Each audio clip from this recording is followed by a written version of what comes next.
ఇప్పుడు మీ జుట్టు రాలడం పూర్తిగా తగ్గిపోతుంది. Prismos B fall cure miracle herbal hair oil తో. అసిస్టెంట్ కొరియోగ్రాఫర్ ను లైంగికంగా వేధిస్తున్నాడని ఆరోపణలు ఎదుర్కొంటున్న జానీ మాస్టర్ ఎక్కడ ఉన్నాడు అనేది ఇప్పుడు పెద్ద ప్రశ్నగా మారింది.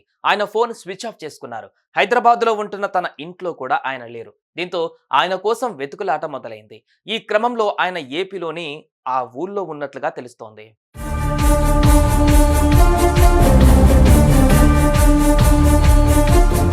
మధ్యప్రదేశ్కి చెందిన ఓ అమ్మాయి 2017లో డి డాన్స్ షోలో పాల్గొంది. ఇదే షోకు జానీ మాస్టర్ జడ్జిగా చేశారు. ఆ సమయంలో ఆమెకు తన వద్ద అసిస్టెంట్గా అవకాశం ఇస్తానని చెప్పారు. ఇచ్చిన మాట ప్రకారం 2019లో ఆమెను అపాయింట్మెంట్ చేసుకున్నారు. అయితే అప్పటి నుంచి ఆ అమ్మాయిని జానీ మాస్టర్ లైంగికంగా, మానసికంగా చాలా రోజుల నుంచి వేధిస్తున్నాడని, ఓ షో కోసం ముంబై వెళ్ళినప్పుడు హోటల్ రూమ్ లో తనని బలవంతం చేసి లైంగిక వేధింపులకు పాల్పడ్డాడని యువతి పోలీసులకు ఫిర్యాదు చేసింది. అలానే షూటింగ్ టైంలోనూ అందరి ముందు తనని అసభ్యంగా తాకేవాడని, జానీ మాస్టర్ భార్య కూడా తనని మతం మార్చుకొని అతన్ని పెళ్లి చేసుకోమని చాలా ఇబ్బంది పెట్టిందని ఫిర్యాదులో పేర్కొంది. ఓసారి వ్యానిటీ వ్యాన్ లో నార్సింగిలోనూ తన ఇంటికి వచ్చి కూడా లైంగికంగా చాలాసార్లు వేధించాడని సదరు మహిళా కొరియోగ్రాఫర్ పోలీసులకు చెప్పింది.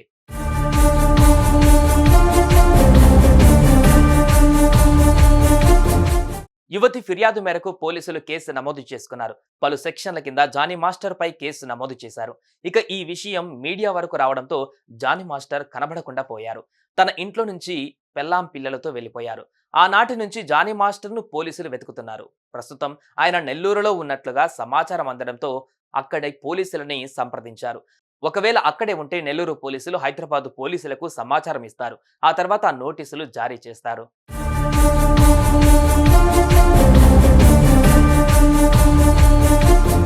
ఇదిలా ఉంటే ఈ విషయంపై తెలుగు ఫిలిం ఛాంబర్ కూడా ఘాటుగానే స్పందించింది.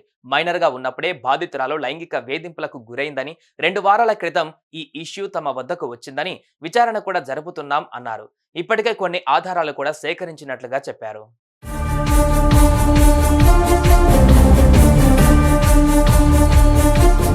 జానీ మాస్టర్ చుట్టూ ఉచ్చు బిగుస్తోంది.